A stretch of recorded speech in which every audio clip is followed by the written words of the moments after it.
She is someone who dreams in Romanian but writes in the American idiom, and we are lucky to have her. So it's a great pleasure that I introduce Mihaela Moscaliuc. It's such a great pleasure and honor to be reading here and reading with Dean Young. And this is on my second reading from the book, so I'm very excited. It's for the dirt. And this first poem is set in Romania. Most of my poems are set in Romania, or at least the poems of this first section. And let's see, a couple of words. The word strigoi. Romanians believe that the souls of the spirits of the dead who were not given the proper burial, were committed suicide, were sold their souls to the devil, come to haunt the living. So that's the strigoi. And I think that's about all you need to know about this one. And it's the opening poem. How to ask for my hand at my grandmother's grave. What a waste of space, you murmur as a train cuts through a cemetery whose halves rest like drowsy wings between two pine forests. Then, spooky, as our window zips by faces smiling from porcelain plates glued to crosses. You've crossed the ocean to marry me. So I cannot say, I knew only one of them, but they're all mine, this dead turned strigoi who'll not return to their bodies because the earth is too loud and the town has betrayed them. But I have to warn you, we carry cemeteries on our heads, in our bellies, round our ankles. We carry them to work and we carry them to sleep. And when we make love, they moan, they rattle, they sing. When our spines start sinking, we spit and curse and dance the pain off. When I bring you to grandmother's grave behind the Dacian fortress, she'll be armed with questions. How hardy your love, how soft your fingers, and you're dead. How do you spoil them? After you cup your hands to catch the soul, she'll want to know, how do you release it? Don't tell her about ashes thrown to winds. Don't say you've never spilled red wine onto the earth to quench your father's thirst, or that you never read him the Sunday paper. Do not tell her you love him, but have never seen his grave. I'll translate your silence and spread the white cloth under the rose trellis. We'll offer walnut breads and gossip, and she'll forgive and bless us, then send me back across the ocean with a saddlebag of ghosts.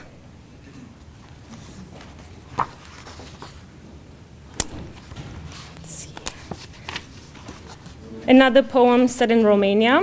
And this is an initiation poem of sorts about becoming kind of unwittingly part of this very exclusive women's club that was meeting regularly in our apartment. Lena, the hairy orb, the rebels. Lena, unmarried neighbor, marches in armed with blocks of wax and paintbrushes, smacks scarlet kisses on my cheeks, rolls thickly cold eyes, cursing the factory rats who stripped her to check for stolen fabric. The first Saturday of the month, my brother and father invent errands for themselves, and soon more neighbors arrive with gifts of razor, camphor, bruised apricots. Sprawled naked on flowery pillows, the women sip coffee and nibble rum rosettes, praising each other's flesh. Each gained gram, a measure of sly networking or culinary ingenuity. They swap sugar, nail polish, condoms, smuggled spandex, chuckle as they test the firmness of each other's breasts, slather nipples and faces with raw honey and fruit purees. Lena swears the best rejuvenator is semen and wants to start a business. She half jokes, I'll marry a Sagittarius with penis rising. Who knows? Maybe even an American. Meanwhile, she says, she'll sew me a knockout bikini for I'm already sprouting. 14, I can't bear to touch my body and loathe mirrors. Mother have thinned the bubbling cauldron.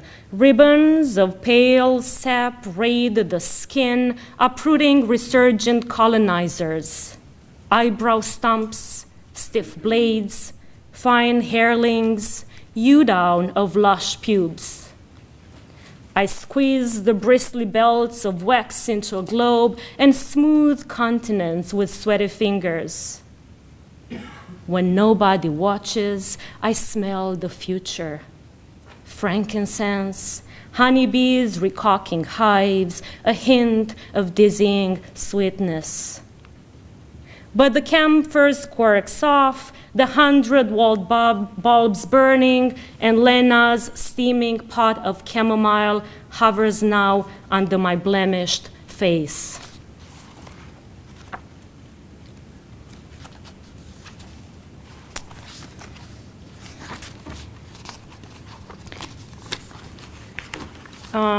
This poem is called, titled Annunciation, and there's a word, tsuika, that's a Romanian moonshine made of plums or pears sometimes.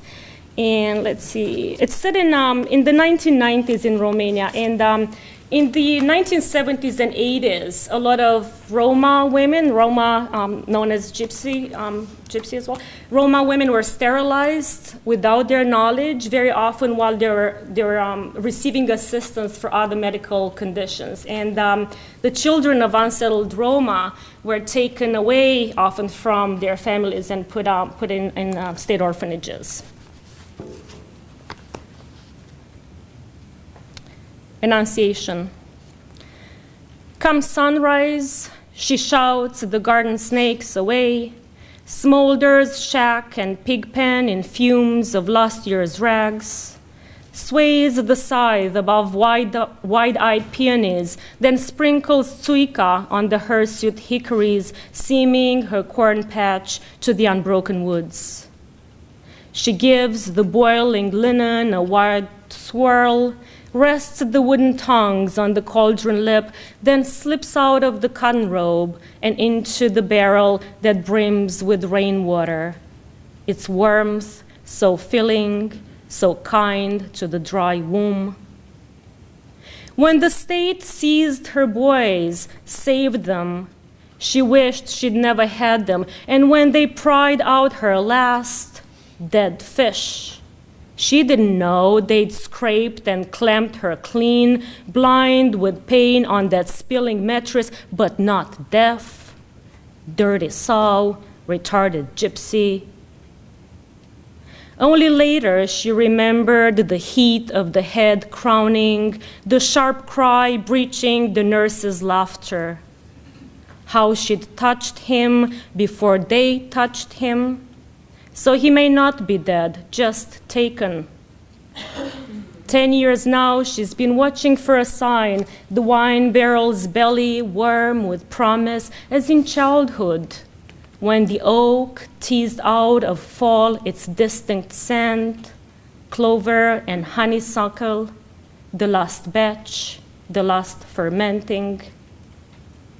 The barrel's eye has grown more cloudy, and oily spills rim her flesh, but the cuckoo sung, breathing sharp greens into last year's grasses. They say, as long as you have a mother, there will always be flowers on your tombstone. That's all she can promise.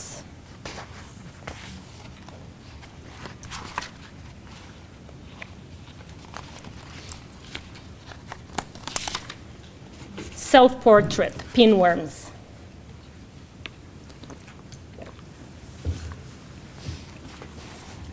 Evenings, her breathing became so strenuous, the girl had to focus. catch the air, wheel it towards shafts of inflamed muscle, defeat all obstacles, just as in fairy tales. For she was the heroine destined to live and undo some vague curse, some grape of evil that made doctors shrug and old wives cross themselves. She came to anticipate the danger with a warm quiver, though some nights the labor so difficult she was rushed to the hospital.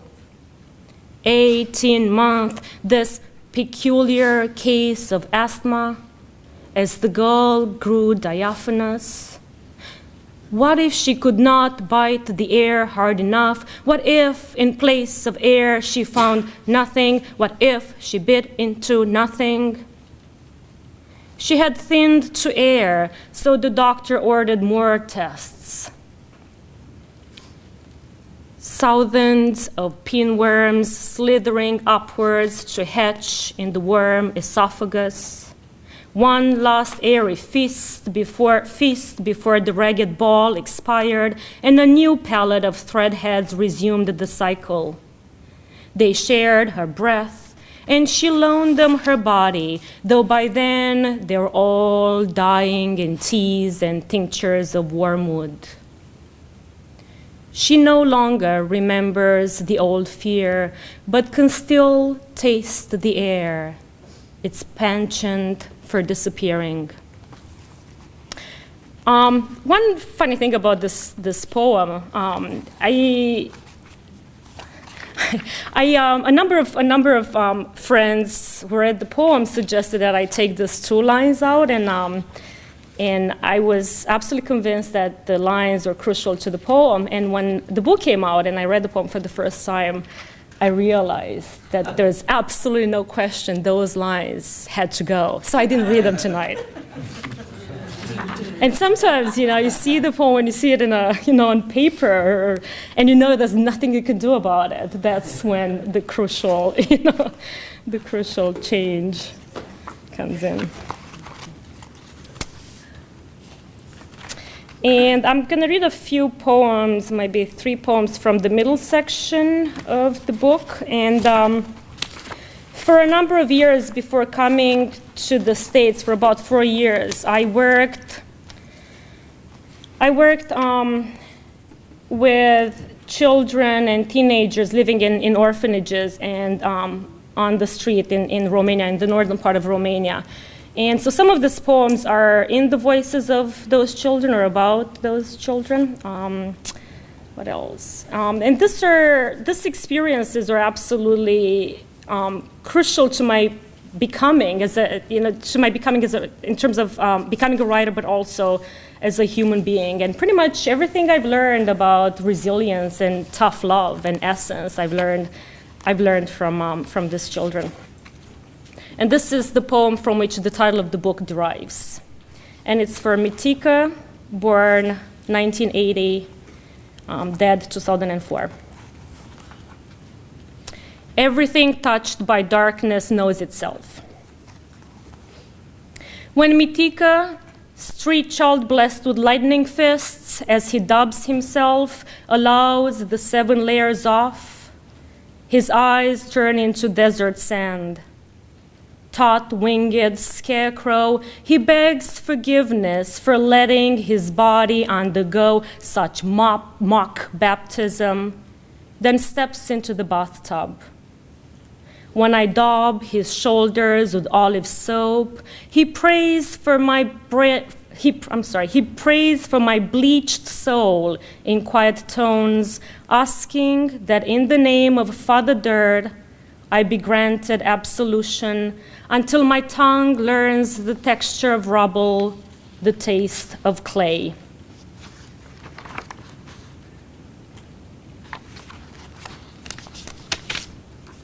I met her once when I was 8, Ionuț speaks. It was an ordinary morning, bread with plum marmalade, nettle tea, washroom smeared in citron yellow, toilet brush scrubbing our backs purple.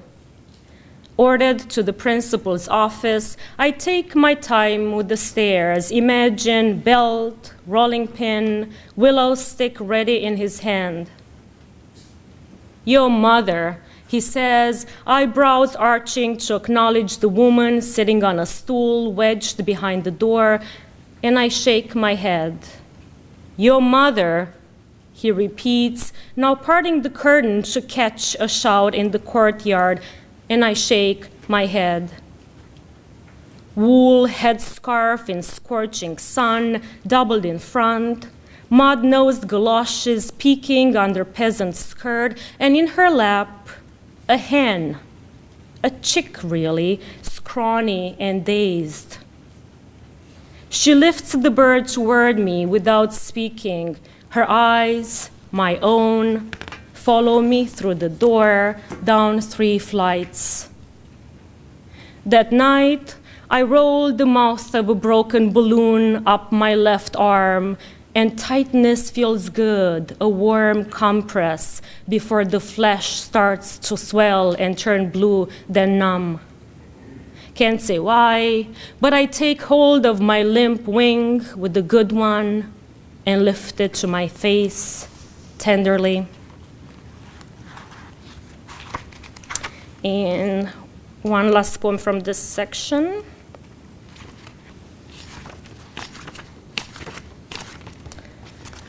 Christmas Carol for Mihai, born January 17, 1980, dead December 25th, 2007.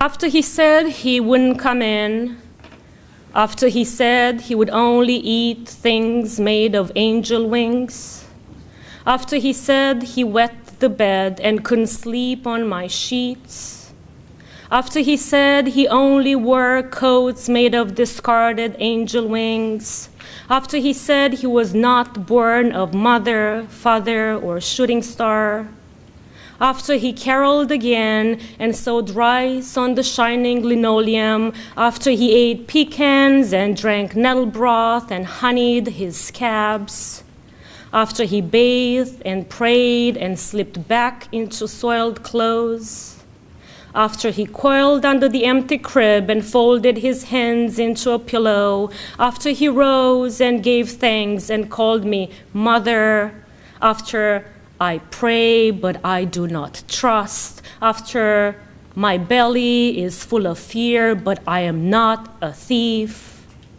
he packed his wings and a silver spoon and returned to the streets. And just a couple of poems from the last section. And this is my American section. And I'll actually read a poem that was a response to another writer asking me why I wasn't writing about my American life. She said, "You've been here for 12 years now. Where are the American poems? Where are the happy poems?" So this is my happy poem. I have it 75. Okay. Minds touched by happiness tend to forget their bodies' sores. And it's in 2 voices and sort of an interior dialogue. How about the last quarter of your life? The extreme chocolate, the fair trade Starbucks he brings to you in bed before slipping back on Leonard Cohen's "No sinner need rise up forgiven"? How about the warm sheets, the dirty words he brushes on your neck, then licks away so you can replay later while dressing lamb in ginger and rosemary? How about your American garden, the transplanted porcini, hummingbirds disoriented by such profusion of reds?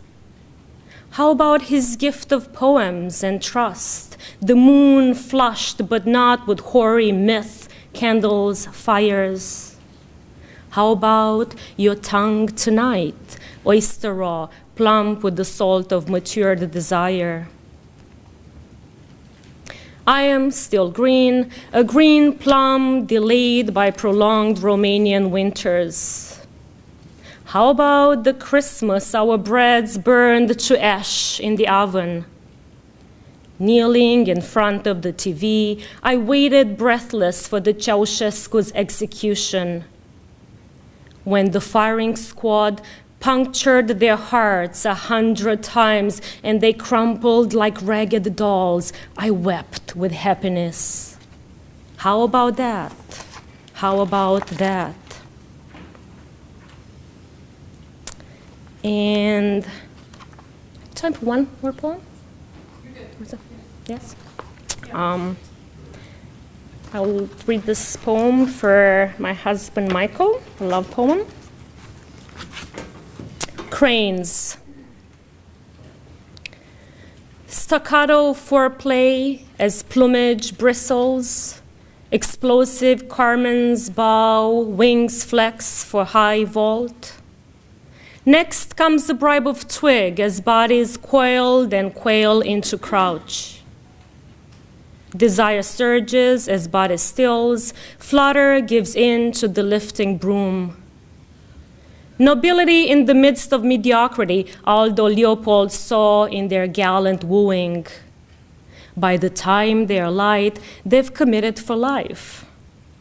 Then there's the bald eagle's spectacular cartwheels, the salmon's 2,400-mile marathon to original stream, the sound trail is woven by bullfrogs to distract rival males, the sea lion's vigil over the sequestered harem, the grooming, mutual feeding, begging, manipulating, head rubbing, snuffling, nipping, snout grabbing. Not unlike ours, not unlike us.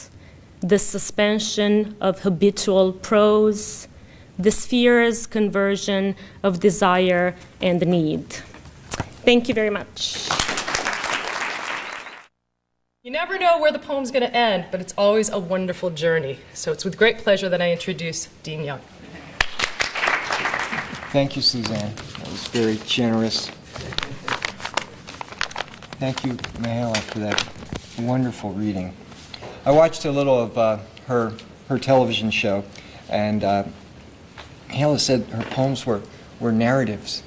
And the whole time I was listening to your poems, I was thinking, these are songs. So, I really, I've given a lot of poetry readings, and I have no idea how they work. None. I often don't say a word other than what I've written, and that seems strange, and then I try to say things, and that seems strange. But one of the things I try to do with my poems is I think poetry is self-expression, but the terms are reversed. It's expression of a self, and the self doesn't really exist before or independent of its expression. So I'm trying to express my way into a self. And those selves certainly aren't necessarily me. I don't necessarily think that I exist that much. So that's a really helpful introduction, I can tell. So I won't do that again. See, this is a learning experience for all of us. This poem is called Oracle. And one of the things I was thinking about, or maybe not thinking about, or came up in this poem was, what is it that poetry is supposed to do? What is the poetic voice supposed to do? And often in our culture, I have real questions about that. I wonder, because it does seem to be, a poem seems to be trying to woo us into a different inner voice. You know, that little voice that's alive in you all the time, saying, God, this is boring. When this is over, I can't. A poem tries to make that its voice that voice. So to some extent, you dissolve in the poem. And then I was also thinking about poems as being Vedic, oracular experiences that have some kind of relationship to the future. So I'm sure that's incredibly helpful. The poem's called Oracle. I find myself more and more among those marginal characters who seem intent on getting nothing done. Decommissioned hussars, jilted maids in waiting, or fawns even, all woolly from the waist down, realizing their eon's over. No one believes in them anymore, and if you ask, heck, they'd say, we never much believed in ourselves. It all happened so long ago. The storming of the prison, the invention of happy gas, the marriage of the sun and moon, epic swings of ballyhoo and swoon. Suddenly, a lady might need her petticoat removed. The band would play until the fuzz arrived, and the fairies were almost safe in piano bars. But the platitudes of any age will rot as they are recycled, and must be shoved aside to allow the next loud funking youth its anthems and wars, its splatter. Such has been muttered since the end of time, and will be muttered more while the world stays stitched with golden rays, and each finds her own way out.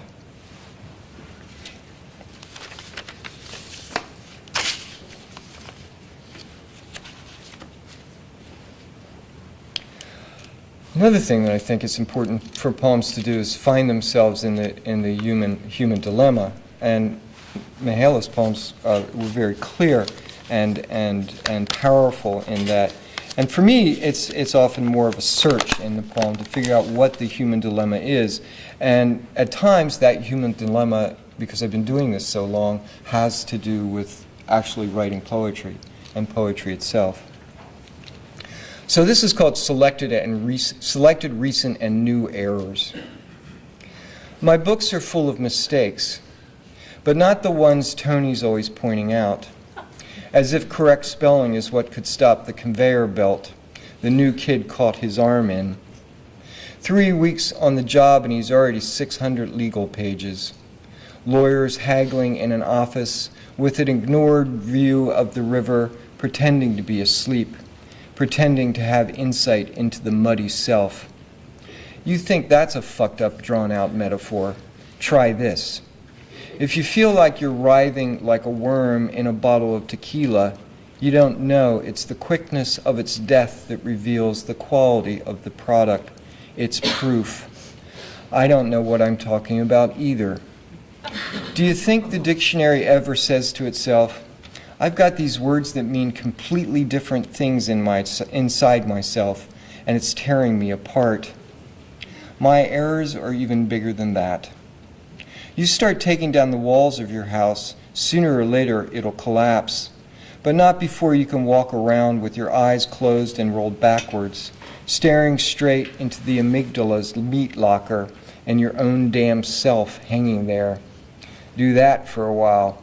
And it's easier to delight in snow that lasts about 20 minutes, longer than a life held together by the twisted silver bailing wire of deception and stealth. But I ain't confessing nothing. On mornings when I hope you forget my name, I walk through the high wet weeds that don't have names either. I do not remember the word do. I do not remember what I told you with your teeth, with your ear in my teeth. Further and further into the weeds. We have absolutely no proof God isn't an insect rubbing her hind legs together to sing, or boring into us like a yellow jacket into a fallen, overripe pear, or an assassin bug squatting over us, shoving a proboscis right through our breastplate, then sipping. How wonderful our poisons don't kill her. Any questions so far? I was talking with a friend of mine, another poet, and of course we just mainly gripe. And one of the things we gripe about is the predicament of literature in this in our present culture, how we aren't famous and rich. And you walk into a bookstore and all you see is fiction and memoirs. And so we started making up titles for memoirs and things like that. And that's where this comes from. Your super bookstore recommends Pharmacology, an autobiography. Metallurgy, Dramaturgy, Whiskey and Dog Turds, an autobiography. Sleeping with Bunnies, Breeding Cobras, Captivated on a Distant Shore, Horrid Deprivations, Torture, Shipwreck, Bar-Coded, Alcoholism and the Baby Jesus, an autobiography. How to Clean a Rifle in the Dark While Being Shot At, Wiping Oil Off Ducks, Subsequent Marriage and Other Bad Luck, The Oldest Student in the Class, First Homosexual in Space, Dark Days, Light Nights, Seizing the River by Its Breast Augmentations. Perspective means not a selection, but only one vanishing point. Write for a free catalog and autobiography. Copy conscientiously. Born in Cincinnati, so the lost document attests. 312, I'm not about to give you the rest. Identity theft. Whoopee cathunkery. Regrettable fucks in a life-changing encounter with the sea. An eagle, the afterlife. Renovating a defunct whorehouse. Someone else's heart. Many a night in the desert. Dessert. What really happens in the meat locker. Voice of dear dead mother from under the treadmill. Entirely found materials. Charcoal, rocks, rags, newspaper headlines. A rusty sword, diving board. Why I lied before but swear I'm not now. 6-figure advance, a memoir.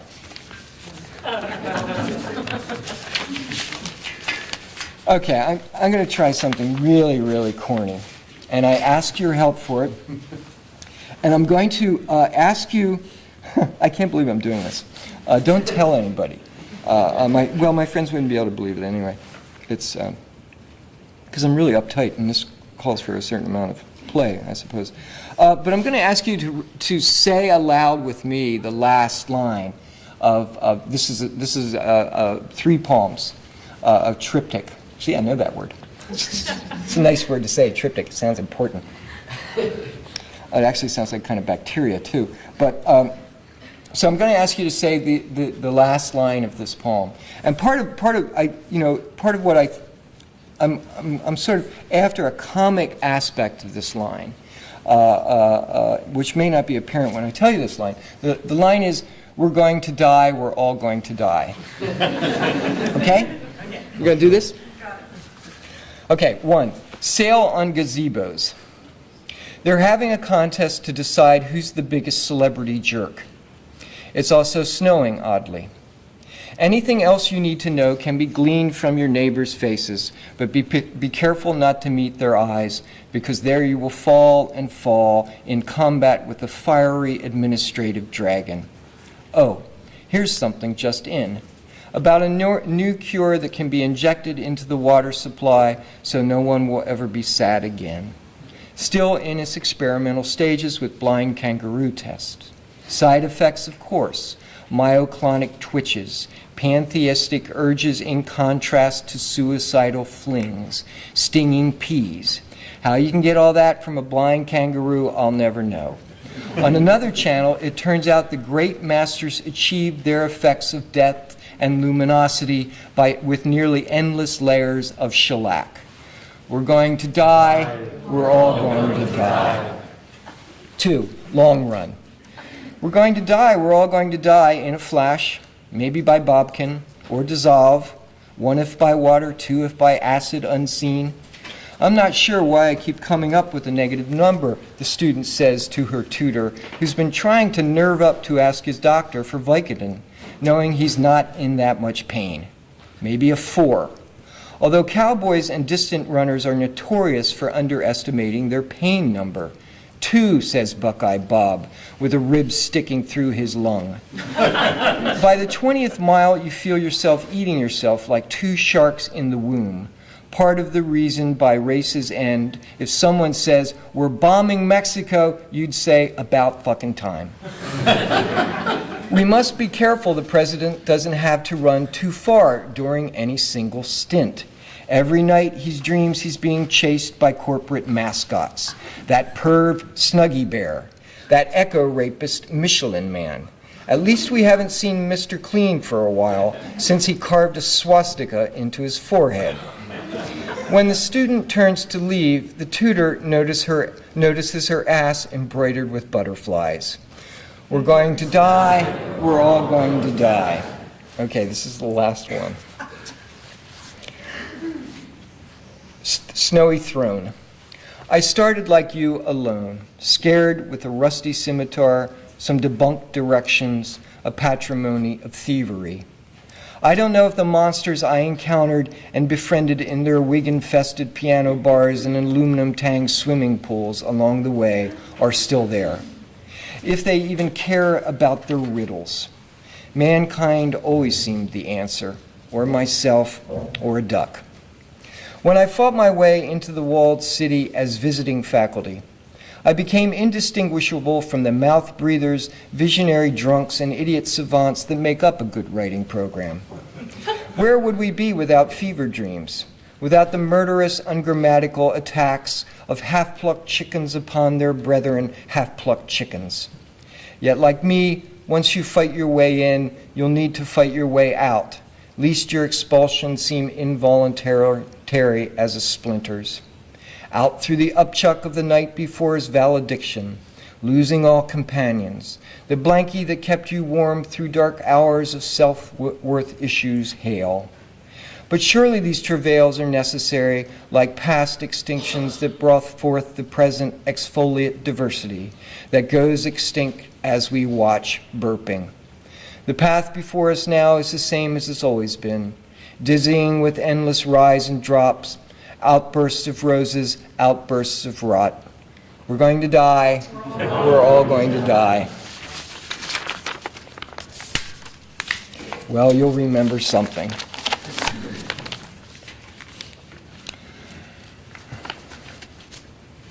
We were talking earlier, and I mentioned that Andre Breton called poetry a debacle of the intellect,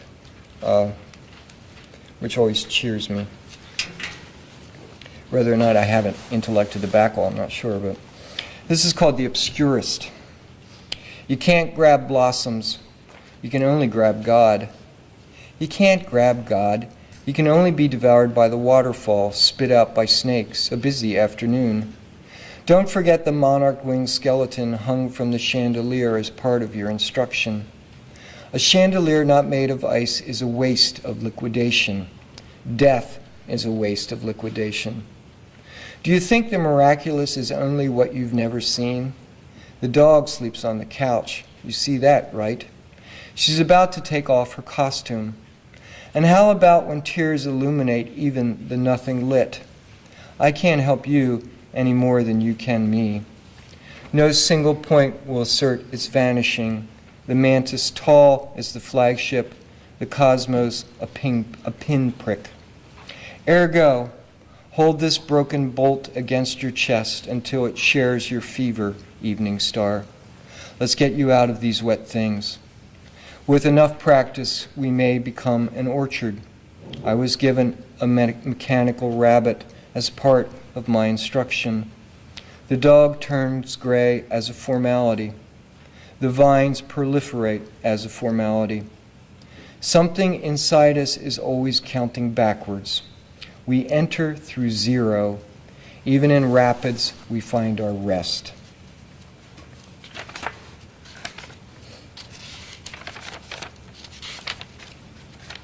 This is a poem that I try to write as if I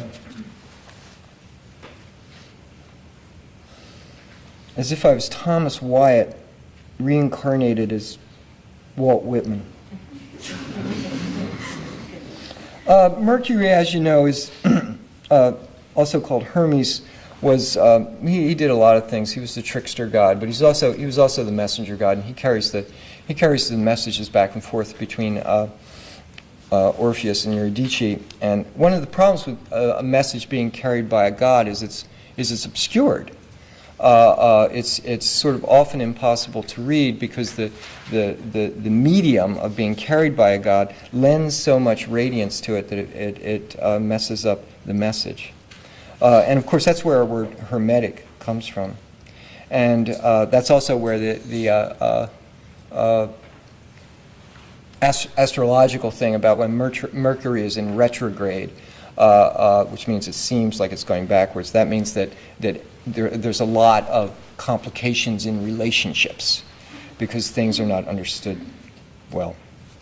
It's called winged purposes. Fly from me does all I would stay. The blossoms did not stay. Stayed not the frost in the yellow grass. Every leash snapped, every contract void, and flying in the crows lingered but a moment in the graveyard oaks, yet inside me it never stopped, so I could not tell who was chasing, who chased. I could sleep into the afternoon and still wake soaring. So out come the bats, down spiral swifts into the chimney.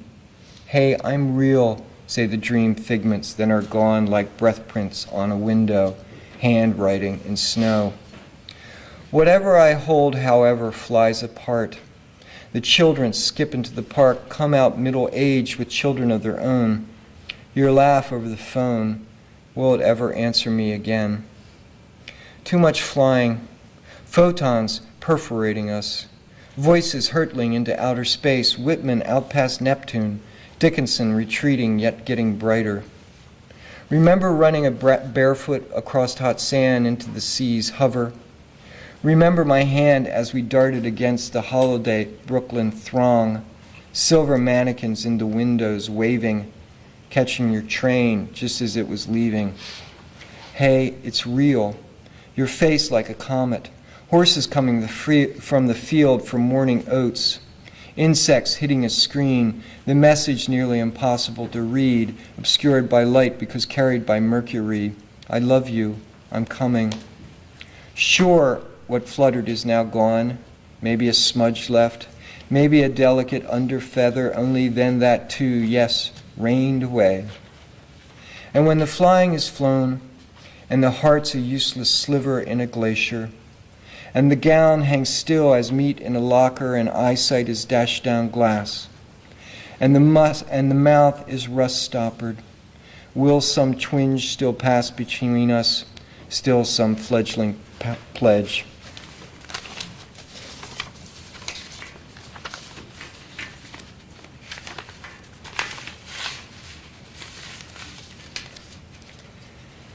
Sometimes a white veil. The hours are singing the singing hours. Maybe a wolf, maybe 100 carnations. Maybe the room is white and the furniture's white. The rain singing the singing rain down. Maybe it's just a small cough. Maybe the water comes out brown with the smell, and the young couple have to leave the house, then each other. The whole splashing sideshow of umbrella lost. The parted and reunited, flood warning. The king on his deathbed knowing his son is a blockhead, and the bishop's murderous thieves. In the story the boy reads who can't sleep. And the berries hidden in thorns. And the lock with its key broken. The heart that opens, the life that falls apart. Maybe a scarf. Maybe you'll get that week alone at the beach, nothing required. Maybe the pills will work. Your aunt in France sell her novel. Maybe you won't be crushed. Maybe a parakeet. Maybe a dove.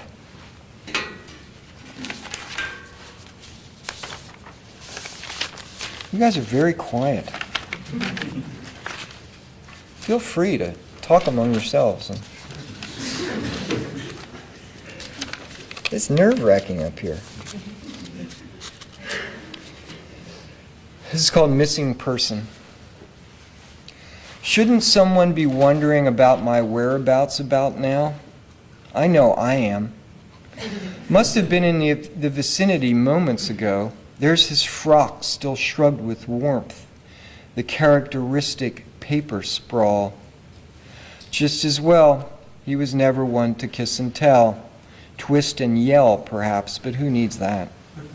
A malaise undone by hiccups defined the millennium of his peerage past, just as a phonograph's needles scratch at the record's loop-de-looping end defined the last. Something you could convince yourself was almost rain. Nothing a flaming cognac couldn't erase. Nothing a good cry. So let the bells have their loudmouths say. They always think it's some religious holiday and everyone's going to hell unless some friendly invisible intervenes. For the rest of us, the mystery stays unfinished. Maybe an icicle was the weapon. Maybe you're sleeping with a mole. Maybe you're already dead in yet another pickle to prod the mulish narrative along, to where it may find us waiting, abashed, famished, and unsolved in the end.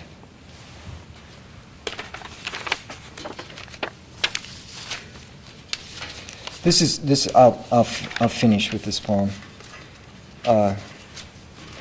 You have been very quiet, and I hope that means attentive. It's a lullaby. And thinking about what can poetry do? Particularly, what can I do with a poetry reading that would be of use to people? And I've often thought, we're all like stressed out all the time and so busy. The thing that I should put you guys to sleep. So those of you who have been fighting that, this is your last chance to give up. It's called Teetering Lullaby. Come to rest, my darling. The trees are autumn-twinged. The ocelot of my mind is out, would rest in the long grass.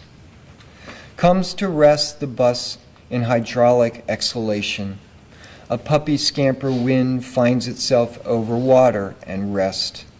Rest the future fires rushing, rest the past ash. The heart's adumbrations of bees may never cease, not the hopeful hum or peevish sting, but rest I would my hand upon your breast, sleep I would above the troposphere. No accounting for your beauty moving through me like a branch, a sigh coming from under the squeaky remnants of the old barn. Whatever's buried there that once caused such alarm has come back to forgive, to apologize for how it all went wrong. So rest, my darling, my daring. The journey's almost over, although I've gone nowhere and never meant to stay there. Thank you.